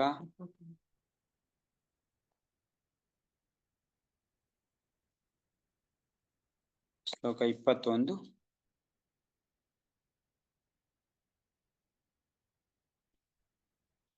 ಶ್ಲೋಕ ಚಾಂಟ್ ಮಾಡ್ತೀನಿ. ಕಲಿಂ ಆಗತಂ ಆಜ್ಞಾಯ ಕ್ಷೇತ್ರೇ ಅಸ್ಮಿನ್ ವೈಷ್ಣವೇ ವಯಂ ಆಸೀನಃ ದೀರ್ಘಸತ್ರೇಣ ಕಥಾಯಾಂ ಸಕ್ಷಣಃ ಅರೆ. ಕಲಿಂ ಆಗತಂ ಆಜ್ಞಾಯ ಕ್ಷೇತ್ರೇ ಅಸ್ಮಿನ್ ವೈಷ್ಣವಾ ವಯಂ ಆಸೀನ ದೀರ್ಘಸತ್ರೇಣ ಕಥಾಯಂ ಸಕ್ಷಣ ಹರೇ. ಸೊ ಅನುವಾದ: ಕಲಿಯುಗ ಆಗಲೇ ಪ್ರಾರಂಭವಾಗಿದೆ. ಇದನ್ನು ಚೆನ್ನಾಗಿ ಬಲ್ಲ ನಾವು ಈ ಪುಣ್ಯಕ್ಷೇತ್ರದಲ್ಲಿ ದೇವೋತ್ತಮ ಪರಮ ಪುರುಷನ ಅಲೌಕಿಕ ಸಂದೇಶವನ್ನು ಸವಿಸ್ತಾರವಾಗಿ ಶ್ರವಣ ಮಾಡಲು ಹಾಗೂ ಈ ರೀತಿ ಯಾಗವನ್ನು ಆಚರಿಸಲು ಸಮಾವೇಶಗೊಂಡಿದ್ದೇವೆ. ಋಷಿಮುನಿಗಳು ಹೇಳ್ತಾ ಇದ್ದಾರೆ ಸುತ ಗೋಸ್ವಾಮಿಗೆ, ನಾವು ಕಲಿಯುಗ ಅಲ್ಲೇ ಪ್ರಾರಂಭ ಆಗಿದೆ. ಈಗೇನು ಇದನ್ನ ಯಾಗ ಮಾಡ್ತಾ ಇದ್ರು ಆಲ್ರೆಡಿ ಕಲಿಯುಗ ಪ್ರಾರಂಭ ಆಗ್ಬಿಟ್ಟಿದೆ.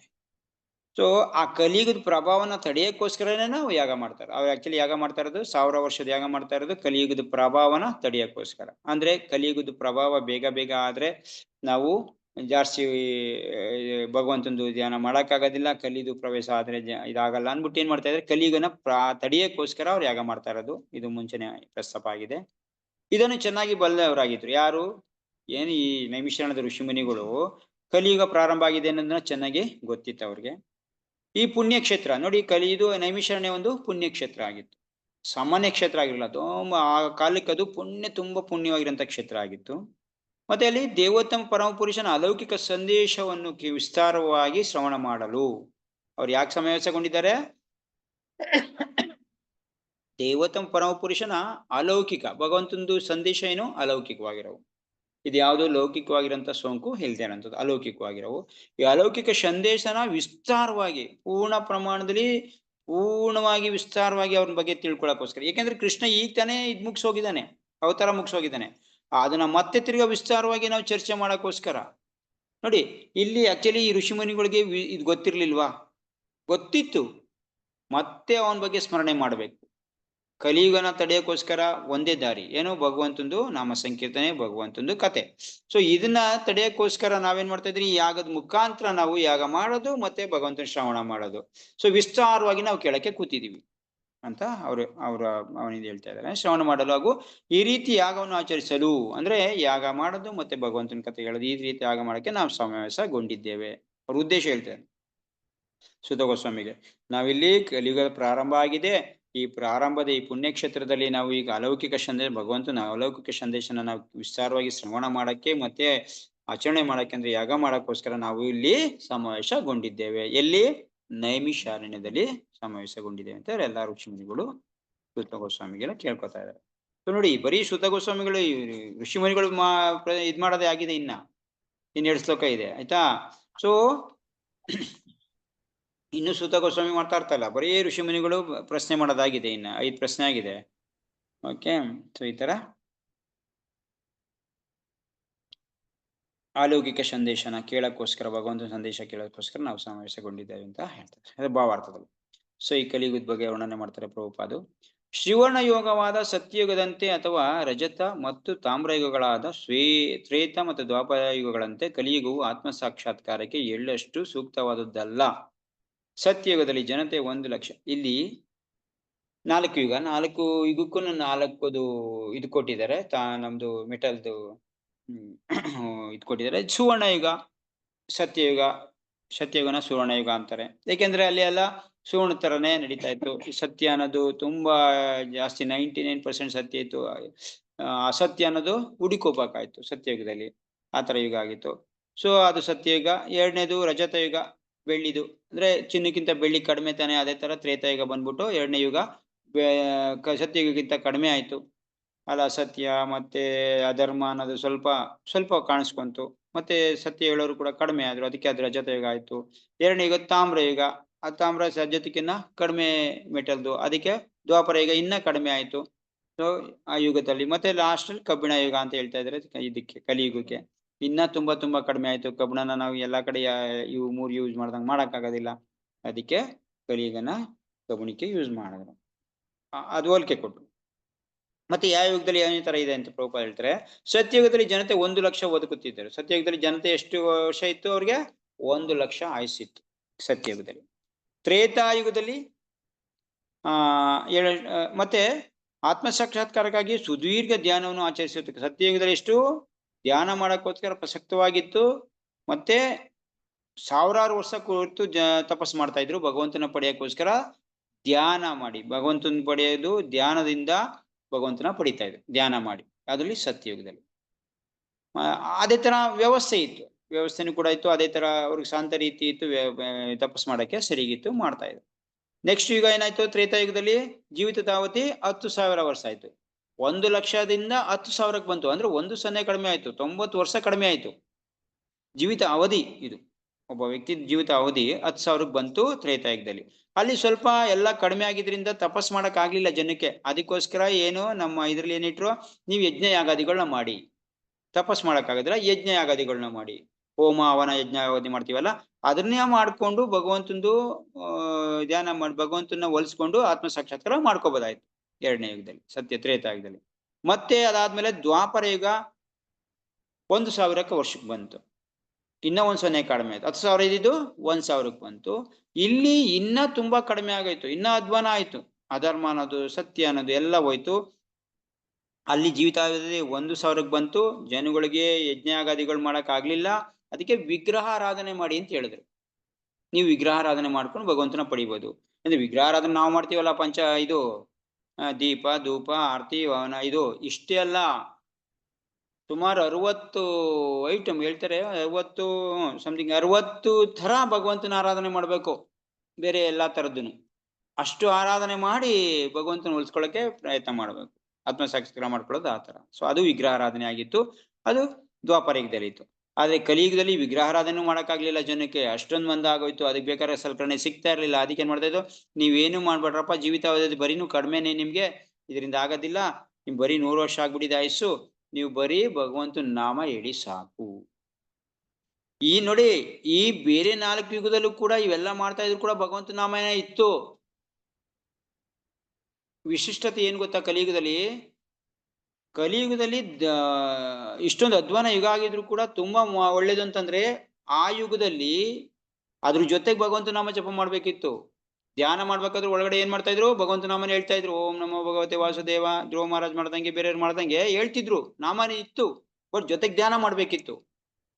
ವಿಗ್ರಹ ದ್ವಾಪರ ತ್ರೇತಾಯುಗದಲ್ಲಿ ಬಂದ್ಬಿಟ್ಟು ಯಜ್ಞ ಹವನ ಮಾಡಿ ಅಲ್ಲಿ ಏನ್ ಮಾಡ್ತಾ ಇದ್ರು, ಓಂ ಕೇಶವಾಯ ಅಗ್ನಿಗೆ ಆಹುತಿ ಹೇಳ್ಬೇಕಾದ್ರು ಭಗವಂತ ನಾಮ ಇತ್ತು. ದ್ವಾಪರ ಯುಗದಲ್ಲಿ ಅರ್ಚನೆ ಮಾಡ್ಬೇಕಾದ್ರೆ ಬಾಯಿ ಮುಚ್ಕೊಂಡು ಮಾಡ್ತಿದ್ರು ಅವರು, ಭಗವಂತ ನಾಮನ ಹೇಳ್ಕೊಂಡು ಜಪ ಮಾಡ್ಬೇಕಿತ್ತು. ಆದ್ರೆ ಕಲಿಯುಗದಲ್ಲಿ ಈ ವಿಗ್ರಹ ನೀನ್ ಆರಾಧನೆ ಮಾಡ್ಬೇಡ, ನೀನು ಹೋಮ ಯಜ್ಞ ಮಾಡ್ಬೇಡ, ತಪಸ್ ಮಾಡ್ಬೇಡ, ಬರೀ ಕೂತ್ಕೊಂಡು ಬರೀ ನಾಮ ಹೇಳು ಸಾಕು, ಬರೀ ನಾಮ ಹೇಳೋದ್ರಿಂದಾನೇ ನಾವು ಭಗವಂತ ನಾಮ ಪಡಿಬೋದು ಅಂತ ಅಷ್ಟೊಂದು ಕೆಳಗಡೆ ಮಟ್ಟಕ್ಕೆ ಬಂತು. ಅಂದ್ರೆ ಬರೀ ಕುತ್ಕೊಂಡು ನಾಮ ಹೇಳೋದು ದೊಡ್ಡ ಕಷ್ಟ ಆಗ್ಬಿಡಿದೆ, ಇದರಿಂದನೂ ಭಗವಂತನ ಭಕ್ತಿ ಮಾಡಕ್ ಆಗ್ತಾ ಇಲ್ಲ ಕಲಿಯುಗ ಜನಕ್ಕೆ. ಅಂದ್ರೆ ಕಲಿಯುಗ ಅಷ್ಟೊಂದು ಅಧ್ವಾನದ ಯುಗ ಅಂತ ಒಂದು ಇದಿದೆ. ಆದ್ರೆ ಒಂದೇ ಒಂದು ಅಂತಂದ್ರೆ ಕಲಿಯುಗದಲ್ಲಿ ತುಂಬಾ ಬೇಗ ಭಗವಂತನ ಪಡಿಬೋದು ಅನ್ನೋದು ಒಂದು ದೊಡ್ಡ ಗುಣ. ಕಲಿಯುಗದ್ದು. ಸೊ ಬೇಗ ಅಂದ್ರೆ 1000 ನೋಡಿ, 10,000, 1,00,000, 10,000, 1000 ತುಂಬಾ ದೊಡ್ಡ ಲಾಂಗ್ ಇತ್ತಾನೆ ಅದು. ಅಷ್ಟು ವರ್ಷ ಜೀವನ ಮಾಡ್ಕೊಂಡು ಯಾಕೆ ಬೇಕು? ಆದ್ರೆ ಇಲ್ಲಿ ಬರೀ 100 ವರ್ಷದಲ್ಲೇ ಭಗವಂತನ ಇದು ಮಾಡಿ 100,000 ವರ್ಷ ಬದುಕಿ ಏನ್ ಮಾಡ್ತೀರಿ? ಅದೇ ಕೆಲಸ ಮಾಡ್ಬೇಕು. ಇಂದ್ರಿಯ ತೃಪ್ತಿ ಇಲ್ಲ ಭಗವಂತನ ಧ್ಯಾನ ಮಾಡೋದು, ಎರಡರಲ್ಲಿ ಒಂದು ತಾನೆ. ಸೊ ಇಲ್ಲಿ ಇದರಲ್ಲಿ ಕೂಡ ಕಲಿಯುಗದಲ್ಲಿ ಕೂಡ ಇದನ್ನೇ ಮಾಡ್ಬೇಕು. ಬರೀ 100 ವರ್ಷ ಮಾಡಿ ಸಾಕು. ಸೊ ಒಂದ್ ದೊಡ್ಡ ಗುಣ ಕಲಿಯುಗದಲ್ಲಿ ಏನೇ ಅಧ್ವಾನ ಆಗಿದ್ರು ಕೂಡ ಇದೊಂದು ದೊಡ್ಡ ಗುಣ ಇದೆ. ಇದನ್ನ ಮಹಾಭಾರತದಲ್ಲಿ ಒಂದು ತುಂಬಾ ಸೊಗಸಾಗಿರೋಂತ ಒಂದು ಇದ್ರಲ್ಲಿ ಹೇಳ್ತಾರೆ. ಕಲಿಯುಗದಲ್ಲಿ ಏನು ತಪ್ಪಿದೆ, ದೋಷ ಇದೆ, ಆದ್ರೆ ಏನು ಒಳ್ಳೆ ಒಂದು ಅದ್ಭುತವಾಗಿದೆ ಅಂತ ಅಂದ್ಬಿಟ್ಟು. ಒಂದ್ಸರಿ ಒಬ್ಬ ಯುಧಿಷ್ಠಿರ ಮಹಾರಾಜ ನೋಡಕ್ಕೆ ಅಂತ ಒಬ್ಬ ವ್ಯಕ್ತಿ ಬರ್ತಾನೆ. ಸ್ವಾಮಿ, ಆ ನಾನು ನನ್ ಬೇಲಿ, ನನ್ ಹೊಲ, ನನ್ ಬೇಲಿ, ಆ ಬೇಲಿನ ಎದ್ದು ನನ್ ಹೊಲ ಮೇಯ್ದ್ಬಿಟ್ಟು ಬೇರೆಯವ್ರ ಪಕ್ಕದ ಹೊಲ ಮೇಯ್ತೈತೆ. ನನ್ನ ಹೊಲ ಓಕೆ ಆಯ್ತಾ, ಅವ್ರು ಬಂದು ಜಗಳ ಮಾಡ್ತಾ ಇದ್ರು ನನ್ನ ಹತ್ರ, ನಿನ್ ಬೇಲಿ ನನ್ ಹೊಲ ಮೇಯ್ಕತ್ತು ಅಂತ. ನನ್ ಬೇಲಿ ಓಕೆ, ನನ್ ಹೊಲ ಮೇಯ್ದಿದ್ರೆ ನನಗೇನು ಆಪತ್ತಿರ್ಲಿಲ್ಲ, ಓಕೆ ನನ್ ಬೇಲಿ ಅಲ್ವಾ, ನನ್ ಬೇಲಿ ಅಲ್ವಾ ಅಂತ ನಾನು ಅನ್ಕೋತಿದ್ದೆ. ಆದ್ರೆ ನನ್ ಬೇಲಿ ಎದ್ದು ಪಕ್ಕದವನ್ ಹೊಲ ಮೇಯ್ತೈತೆ, ಇದಕ್ಕೇನ್ ಕಾರಣ ಅಂತ ಕೇಳ್ತಾನೆ. ಅದಕ್ಕೆ ಇದನ್ನ ಪ್ರಶ್ನೆ ಕೇಳೋದು, ಈ ಪ್ರಶ್ನೆ ಕೇಳೋದು ಭೀಮನ ಹತ್ರ ಕೇಳ್ತಾರೆ. ಭೀಮ, ನೋಡಪ್ಪ ಒಳಗಡೆ ಹೋಗಪ್ಪ, ನನಗೆ ಗೊತ್ತಿಲ್ಲ, ಇದು ಯುಧಿಷ್ಠಿರ ಮಹಾರಾಜ ಅವ್ನು ಕೇಳು, ಇದೆಲ್ಲ ಅವನು ಸರಿ, ನನಗೇನ ಬರೀ ಏನಾರು ಹೊಡಿಗಿಡಿ ಅಂತಂದ್ರೆ ಅದ್ ಮಾಡ್ತೀನಿ, ಬೇಕಾದ್ರೆ ಒಳಗಡೆ ಹೋಗು ಅಂತಾನೆ. ಸರಿ, ಆ ವ್ಯಕ್ತಿ ಒಳಗಡೆ ಹೋಗ್ತಾನೆ ಯುಧಿಷ್ಠಿರ ಮಹಾರಾಜರ. ಇನ್ನೊಬ್ಬ ವ್ಯಕ್ತಿ ಬರ್ತಾನೆ. ಇನ್ನೊಬ್ಬ ವ್ಯಕ್ತಿ ಬಂದ್ಬಿಟ್ಟು, ಸ್ವಾಮಿ ನಾನು ಒಂದು ಸೂಜಿ ಕಣ್ಣಿಗೆ ಇದನ್ ಪೋಣಿಸ್ತಾ ಇದ್ದೆ, ಏನು ದಾರ ಅಲ್ಲ, ಸೂಜಿ ಕಣ್ಣಿಗೆ ಆನೆ ಪೋಣಿಸ್ತಿದ್ದೆ ಅಂತ ಇಟ್ಕೊಳ್ಳಿ. ಆನೆ ಆನೆ ಆಚೆಗೆ ಬಂದ್ಬಿಡ್ತು ಸೂಜಿ ಕಣ್ಣಿಂದ, ಬಾಲ ಸಿಗಾಕೊಂಡ್ಬಿಡ್ತು. ಸೂಜಿ ಕಣ್ಣಲ್ಲಿ ಈ ತರ ಆಗಕ್ ಚಾನ್ಸ್ ಇದೆಯಾ? ಅಕಸ್ಮಾತ್ ಒಂದ್ ಸೂಜಿಗೆ ಗಂಟಿದ್ರೆ ಮಾತ್ರ ಸಿಗಾಕೊಳ್ತಾನೆ. ಇಲ್ಲಿ ಆನೆ ಗಂಟಿದ್ದಂಗೆ, ಬಾಲ ಸಣ್ಣದು ಹೋಗ್ಬೋದಿತ್ತು. ಆದ್ರೆ ಇಲ್ಲಿ ಏನ್ ಮಾಡ್ತಾ ಇದ್ದಾನೆ ಹೇಳ್ತಾ ಇದ್ದಾನೆ, ಆನೆ ಮಾತ್ರ ಸೂಜಿ ಕಣ್ಣಿಂದ ಆಚೆ ಬತ್ತು, ಬಾಲ ಸಿಗಾಕೊಂಡ್ಬಿಡ್ತು. ಇದಕ್ಕೆ ಕಾರಣ ಅಂತ. ಇದು ಆಗದ್ ಕೆಲ್ಸನ? ಇದು ಆಕ್ಚುಲಿ ಆಗ್ಬಿಟ್ಟಿದೆ, ಇದು ಹೆಂಗೆ ಸಾಧ್ಯ ಅಂತ ಕೇಳ್ತಾನೆ. ಅದಕ್ಕೆ ಭೀಮ ಹೇಳ್ತಾನೆ, ಕೇಟ್ಬಿಟ್ಟು ನೋಡಪ್ಪ ಒಳಗಡೆ ಹೋಗಿ ಈ ತರದ್ ಎಲ್ಲ ಕೇಳ್ಬಿಡ, ಒಳಗಡೆ ಕಳಿಸ್ತಾನೆ. ಸೊ ಇನ್ನೊಬ್ಬ ವ್ಯಕ್ತಿ ಬರ್ತಾನೆ, ಕೇಳ್ತಾನೆ ಭೀಮನ್ಗೆ, ಏನೋ ಸ್ವಾಮಿ ನಾನು ಯಾಕೆಂದ್ರೆ ಅವ್ರು ರಾಜರಾಗಿರ್ತಾರಲ್ವ, ಎಲ್ಲರೂ ಸಮಸ್ಯೆ ಹೇಳ್ಕೊಳ್ಬೋದು. ಬಂದ್ ಕೇಳ್ಬಿಡ್ತಾನೆ, ಒಂದು ಬಕೆಟ್ ನೀರ್ ತಗೊಂಡು 10 ಬಕೆಟ್ಗೆ ಹಾಕ್ದೆ, 10 ಬಕೆಟ್ಗೆ ಹಾಕ್ದೆ, 10 ಬಕೆಟ್ಗಿಂತ ಮತ್ತೆ ತಿರ್ಗಾ ಆ ನೀರೆಲ್ಲ, 1 ಬಕೆಟ್ ಪೂರ್ತಿ ಇತ್ತು ನನ್ನ ಹತ್ರ, 10 ಬಕೆಟ್ಗೆ ನಾನು ಅದು ಹಂಚಿದೆ. 10 ಬಕೆಟ್ ಅಲ್ಲಿ ಮತ್ತೆ ತಿರ್ಗಾ ಆ ಬಕೆಟ್ ನನ್ನ ಎಲ್ಲಾ ಬಕೆಟ್ ಇಂದ ನನ್ನ ಬಕೆಟ್ಗೆ ಹಾಕೊಂಡಾಗ ಅರ್ಧ ನೀರೇ ಇತ್ತು. 1 ಬಕೆಟ್ ಇದ್ದಿದ್ದ ನಾನು ಎಲ್ಲಿ ಚೆಲ್ಲಿಲ್ಲ, ಏನಿಲ್ಲ, ಕರೆಕ್ಟಾಗಿ 10 ಬಕೆಟ್ಗೆ ಹಾಕಿದ್ರೆ 10 ಬಕೆಟ್ ಇಂದ ವಾಪಸ್ ನನ್ಗೆ ಹಾಕೊಂಡಾಗ ಅರ್ಧ ನೀರಾಯ್ತು. ಕಾರಣ ಏನು? ಫುಲ್ ಆಗ್ಬೇಕಿತ್ತು ತಾನೆ. 10 ಬಕೆಟ್ ಕಂಚಿದ್ಮೇಲೆ ಮತ್ತೆ ತಿರ್ಗಿ ವಾಪಸ್ ಹಾಕೊಂಡ್ರೆ ಫುಲ್ ಆಗ್ಬೇಕಿತ್ತು, ಆಗಿಲ್ಲ, ಅರ್ಧ ಬಕೆಟ್ ಆಗಿದೆ. ಕಾರಣ ಏನು? ಅವನು ಕಳಿಸ್ತಾನೆ, ಇಲ್ಲ ಸ್ವಾಮಿ ಹೋಗು ಒಳಗಡೆ. ಇನ್ನೊಬ್ಬ ವ್ಯಕ್ತಿ ಬರ್ತಾನೆ, ಸ್ವಾಮಿ 4ನೇನು, ನಮ್ಮ ಒಂದು ಹಳ್ಳಿ ರೋಡಲ್ಲಿ ದೊಡ್ಡ ಬಂಡೆ ಇತ್ತು.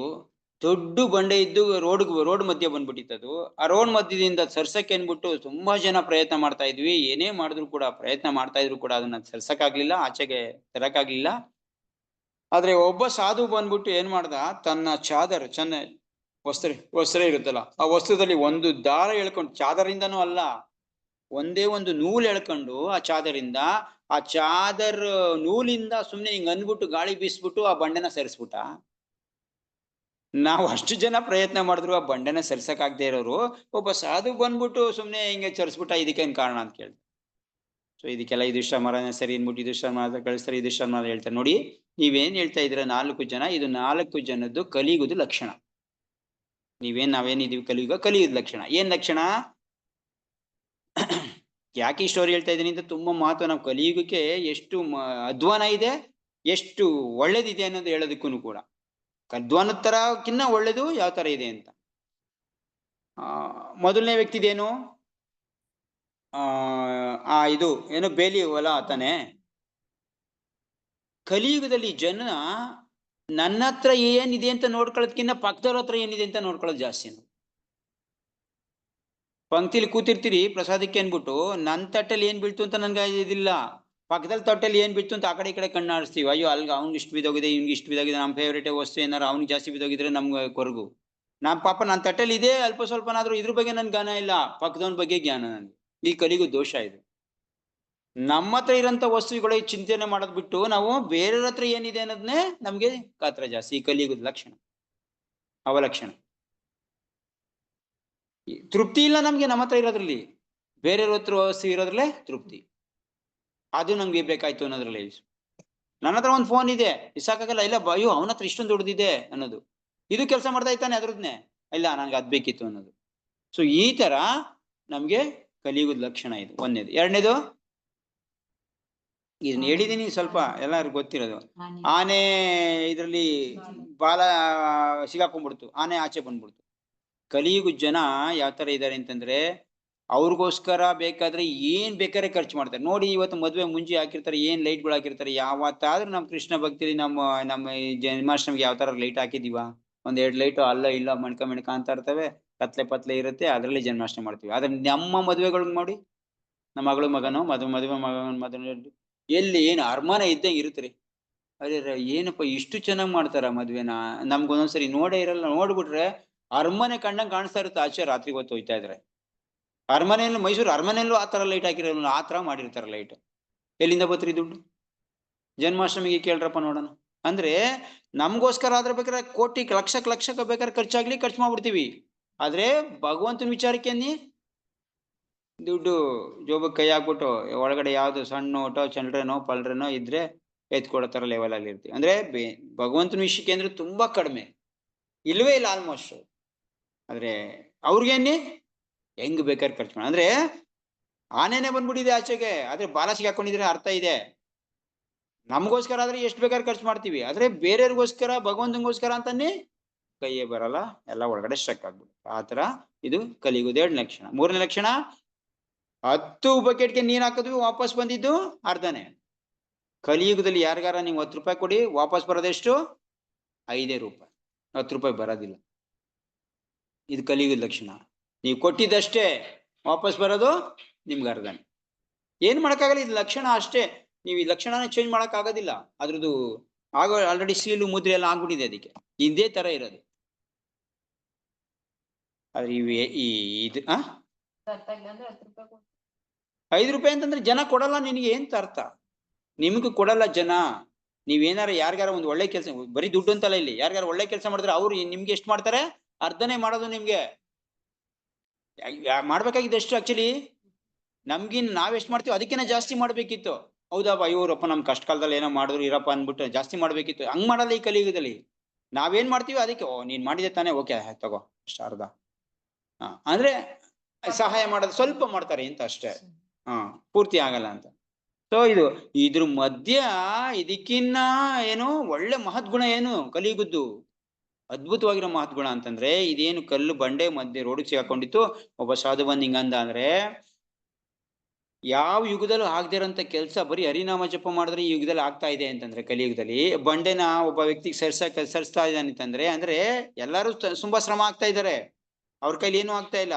ಅದೇ ಒಬ್ಬ ಬಂದು ಚಾದರಿಂದ ಒಂದ್ ಹಿಂಗಂದ ಅಂತಂದ್ರೆ ಆಚೆ ಬಂದ್ಬಿಡ್ತು ಅಂದ್ರೆ ಅರ್ಥ ಏನು? ಕಲಿಯುಗದಲ್ಲಿ ಬೇರೆ ಯುಗದಲ್ಲಿ ಎಷ್ಟು ತೊಂದರೆ ಇತ್ತು ಭಗವಂತನ ಪಡಿಯಕ್ಕೆ, ಅದನ್ನ ಕೂತ್ಕೊಂಡು ಮನೇಲೆ ಕೂತ್ಕೊಂಡು ಆರಾಮಾಗಿ ಚೇರ್ ಹಾಕೊಂಡು ಕಂಠಪೂರ್ತಿ ತಿನ್ಕೊಂಡು ಬಜ್ಜಿ ಬೋಂಡ ಪಕಡ ತಿನ್ಕೊಂಡೆ ಇವನು ಸಾಧನೆ ಮಾಡ್ಬಿಡ್ತಾ ಇದ್ದಾನೆ. ಯಾರು? ಕಲಿಯುಗದ ವ್ಯಕ್ತಿ. ಅದೇ ಸತ್ಯಯುಗದಲ್ಲಿ ಹೋಗಿ ಎಲ್ಲಾ ಬಿಟ್ಬಿಟ್ಟು ಹಿಮಾಲಯದಲ್ಲಿ ಅವನ ಎಲ್ಲ ಮೂಳೆ ಮಾಂಸ ತಿನ್ಕೊಂಡಿದ್ರು ಕೂಡ ಅವನಿಗೆ ಜಪ ಮಾಡ್ತಾ ಕೂತಿದ್ದ. ಯಾರು ಏನ್ ಗಳಿಸ್ತಾ ಕೊನೆಗೆ? ಹಿರಣ್ಯಕಶಿಪು ಬ್ರಾಹ್ಮಣ ಹತ್ರ ವರ ಇಲ್ದಂಗೆ ಮತ್ತೆ ತಿರ್ಗಾ ಭಗವಂತ ಬಂದು ಅವನ ಸೀಳಾಗ್ತಾ. ಸೊ ಇದು ಕಲಿಯುಗದಲ್ಲಿ ಹಂಗ ಕೂತ್ಕೊಂಡು ಚೆನ್ನಾಗಿ ಎಲ್ಲ ತಿಂತಾ ಇದೀವಿ, ಮಾಡ್ತಾ ಇದೀವಿ, ಭಗವಂತ ನಾವು ಪಡಿತಾ ಇದೀವಿ, ಸಂತೋಷವಾಗಿದ್ದೀವಿ.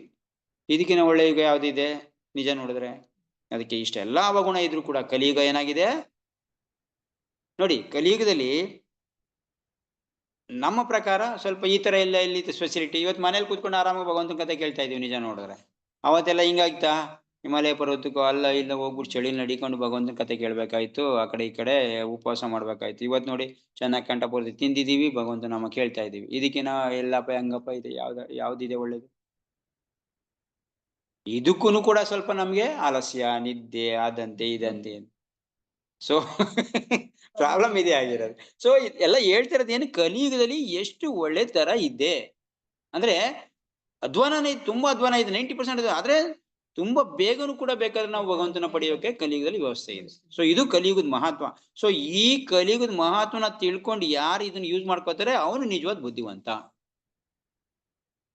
ಸತ್ಯಯುಗಕ್ಕೆ ಹೋದ್ರೆ ಮಾಡ್ರಪ್ಪ ತಪಸ್ ಮಾಡಪ್ಪ, ಯಾವನಿಗೆ ಬೇಕ ಮರ್ಯ ಲಕ್ಷಾಂತರ ವರ್ಷ ತಪಸ್ ಮಾಡ್ಕೊಂಡು ನಮ್ಮ ಹೊಟ್ಟೆ ಎಸ್ಕೊಂಡು ಯಾರಿಗ್ ಬೇಕು? ಇಲ್ಲಿ ಆರಾಮಾಗಿ ತಿನ್ಕೊಂಡು ಉಣ್ಕೊಂಡು ಭಗವಂತ ನಾಮ ಜಪ ಮಾಡಿ ಅಂದ್ರೂ ಆಗ್ತಾ ಇಲ್ಲ.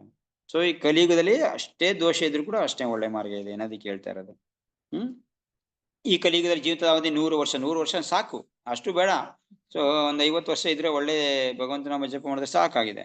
ಇದರ ಜೊತೆಗೆ ವಿವಿಧ ಕೋಟೆಗಳು ಬೇರೆ, ಕಷ್ಟ ಕೋಟಲೆಗಳು ಈ ಕಲಿಯುಗದಲ್ಲಿ ಜಾಸ್ತಿ. ನಮ್ಮ ಪ್ರಕಾರ ಯಾರಿಗೆ ಹರಿನಾಮ ಜಪ ಮಾಡಲು ಅವ್ರಿಗೆ ಕಷ್ಟ ಕೋಟಲೆ ಇರೋದು. ಎಂದೇ ಆತ್ಮ ಸಾಕ್ಷಾತ್ಕಾರಕ್ಕೆ ಭಗವಂತನ ಪವಿತ್ರ ನಾಮ ಖ್ಯಾತಿ ಮತ್ತು ಲೀಲೆಗಳ ಸಂಕೀರ್ತನ ಮಾರ್ಗವನ್ನು ಸಲಹೆ ಮಾಡಲಾಗಿದೆ. ಯಾಕೆ?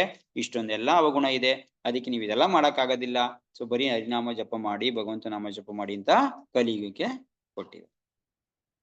ಸೊ ನೈಮಿಷಾರಣದ ಋಷಿಗಳು ಭಗವದ್ಭಕ್ತರಿಗೆ ಎಂದು ಮೀಸಲಾದ ಒಂದು ನಿರ್ದಿಷ್ಟ ಸ್ಥಳದಲ್ಲಿ ಈ ಪ್ರಕ್ರಿಯೆಯನ್ನು ಪ್ರಾರಂಭಿಸಿದರು. 1000 ವರ್ಷಗಳ ಕಾಲ ಭಗವಂತನ ಲೀಲೆಗಳ ಶ್ರವಣ ಶುದ್ಧರಾದರು. ಸೊ ನೈಮಿಷಾರಣದ ಋಷಿಗಳು ಬುದ್ಧಿವಂತರಾಗಿದ್ರು, ಅದಕ್ಕೆ ಒಂದು ಪವಿತ್ರವಾಗಿರೋ ಸ್ಥಳ ಆಯ್ಕೆ ಮಾಡ್ಕೊಂಡ್ರು.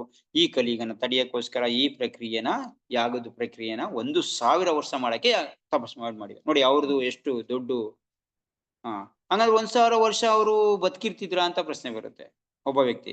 ಅಯ್ಯ ನಾನ್ ಭಕ್ತಿ ನಮ್ಮ ಮಗ ಸುದು ನೀನು ಎಷ್ಟು ವರ್ಷ ಐತೆ ಅಷ್ಟು ವರ್ಷ ಮಾಡು, ನೀನು ನನ್ನ ಮಗ ಅದನ್ನ ಮುಂದುವರ್ಸ್ಕೊಂಡು ಹೋಯ್ತಾನೆ, ವಂಶ ಅದನ್ನ ಹೋಯ್ತಾ ಇರುತ್ತೆ, ಅದ್ರಲ್ಲಿ ಏನು?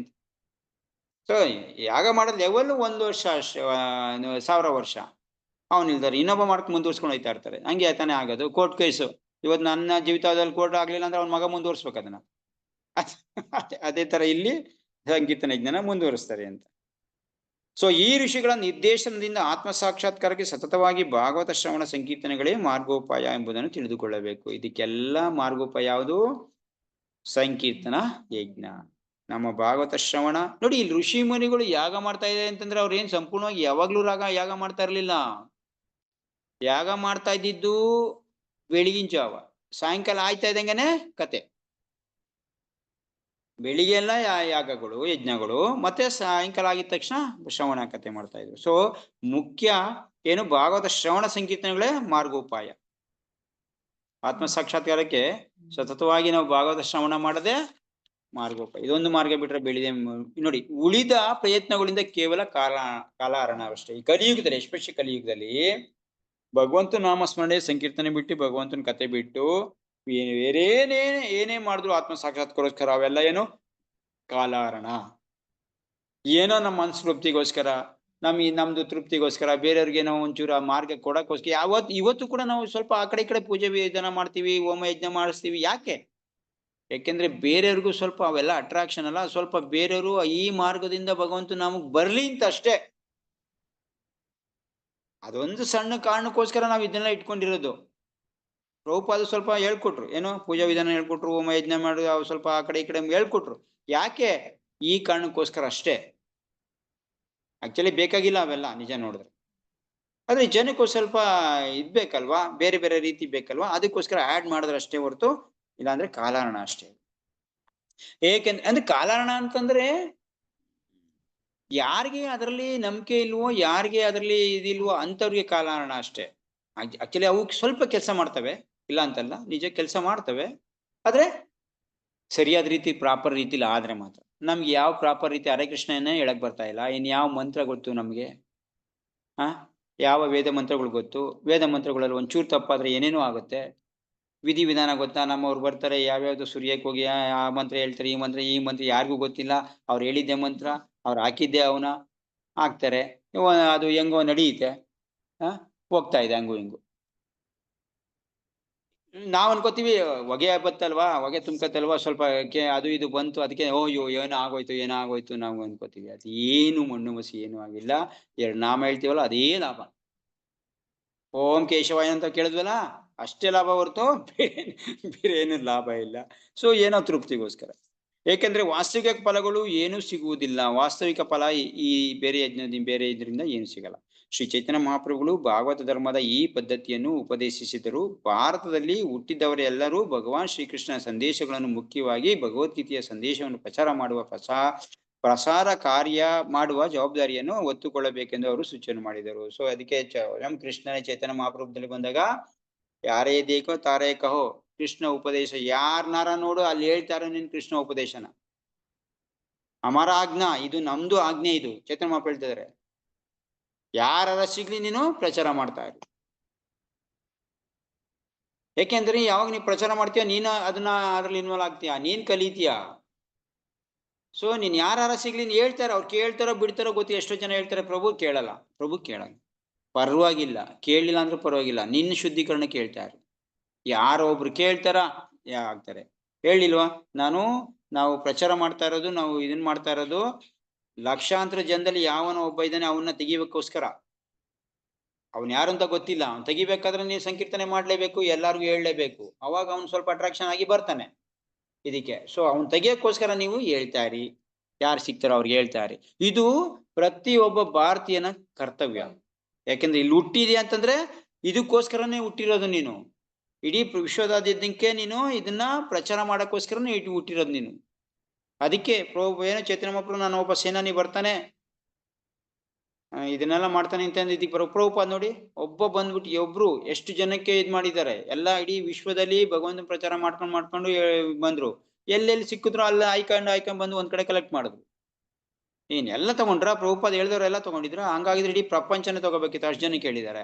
ಅದು ಎಷ್ಟು ಜನ ತಗೊಂಡ್ರು? ಪ್ರಭುಪಾದ ಶಿಷ್ಯರು ಒಂದು 10,000 20,000 ಅಷ್ಟು ಮಾತ್ರ ತಗೊಂಡ್ರು. ಸೊ ಶಿಷ್ಯರಾದ್ರು, ಅವ್ರು ಇವಾಗ ಮುಂದುವರ್ಸ್ಕೊಂಡು ಹೋಗ್ತಾ ಇದಾರೆ. ಅವ್ರು ಇನ್ನೊಂದು ಅಷ್ಟು ಜನ. ಸೊ ಈ ತರ ಇಡೀ ಪ್ರಪಂಚನೇ ಇವತ್ತು ಸಂಕೀರ್ತನೆಯಲ್ಲಿ ಮುಳುಗೋಗಿದೆ. ಸೊ ಆ ಸಂದೇಶವನ್ನು ಸ್ವಚನ ಮಾಡುವ ಪ್ರಸಾರ ಮಾಡುವ ಶಬ್ದನೇ ಒತ್ತುಕೊಳ್ಳಬೇಕೆಂದು ಅವರು ಸೂಚಿಸಿದರು. ಯಾರು ಭಗವದ್ಗೀತೆಯ ಉಪದೇಶಗಳಲ್ಲಿ ಸ್ಥಿರವಾಗಿ ತಮ್ಮ ಮನಸ್ಸನ್ನು ನೆಲೆಗೊಳಿಸುತ್ತಾರೋ ಅಂತವರು ಆತ್ಮ ಸಾಕ್ಷಾತ್ಕಾರದಲ್ಲಿ ಹೆಚ್ಚಿನ ಜ್ಞಾನ ಸಂಪಾದಿಸಲು ಶ್ರೀಮದ್ ಭಾಗವತದ ಅಧ್ಯಯನವನ್ನು ಕೈಗೊಳ್ಳಬಹುದು. ಯಾರು ಇದರಲ್ಲಿ ಭಗವದ್ಗೀತೆ ಉಪದೇಶನ ಮತ್ತೆ ಸ್ಥಿರವಾಗಿ ತಮ್ಮ ಮನಸ್ಸನ್ನ ಭಗವಂತನ ಭಕ್ತಿಲಿ ನೆಲೆಗೊಳಿಸ್ಬೇಕು, ಆತ್ಮ ಸಾಕ್ಷಾತ್ಕಾರ ಬೇಕು, ಅವರು ನಮ್ಮ ಭಗವದ್ಗೀತೆಗೆ ಬರಲೇಬೇಕು. ಇದು ಭಾಗವತ ಸಂದೇಶ. ಭಾಗವತಂ ಸಂದೇಶಕ್ಕೆ ಯಾರು ಬರಲ್ವೋ, ಭಾಗವತ ಒಂದು ಉಪದೇಶಕ್ಕೆ ಯಾರು ಬರಲ್ವೋ ಅವ್ರಿಗೆ ಆತ್ಮ ಸಾಕ್ಷಾತ್ಕಾರ ತುಂಬಾ ದೂರ ಆಗ್ಬಿಡುತ್ತೆ. ಸೊ ಆತ್ಮ ಸಾಕ್ಷಾತ್ಕಾರ ದೂರ ಅಂದ್ರೆ ಇನ್ ಭಗವತ್ ಸಾಕ್ಷಾತ್ಕಾರ ಇಲ್ಲಿ ಬಂತು. ಎರಡಿದೆ ಗೊತ್ತಲ್ಲ ನಿಮ್ಗೆ, ಆತ್ಮ ಸಾಕ್ಷಾತ್ಕಾರ, ಗೋವಿಂದ ಸಾಕ್ಷಾತ್ಕಾರ.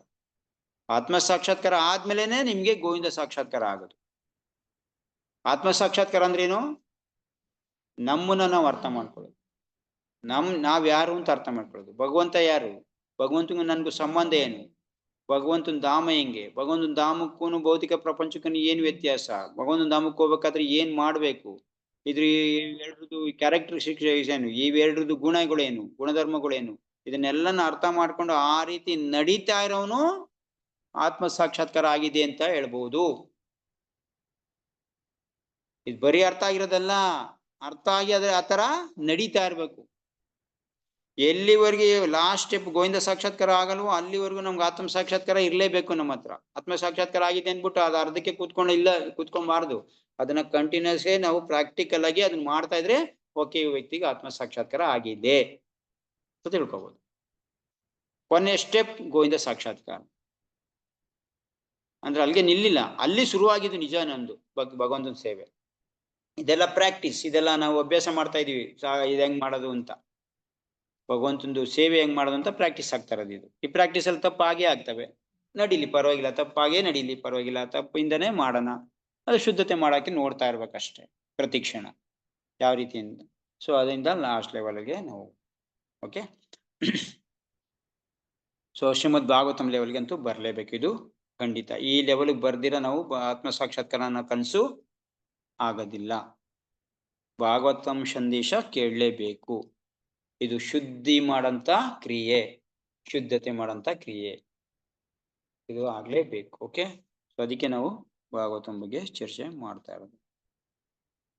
ಸೊ ಇಲ್ಲಿ ನಿಲ್ಸೋಣ. ಶ್ರೀಮದ್ ಭಾಗವತಂ ಕೀ ಜಯ, ಶ್ರೀಲ ಪ್ರಭುಪಾದ ಕೀ ಜಯ.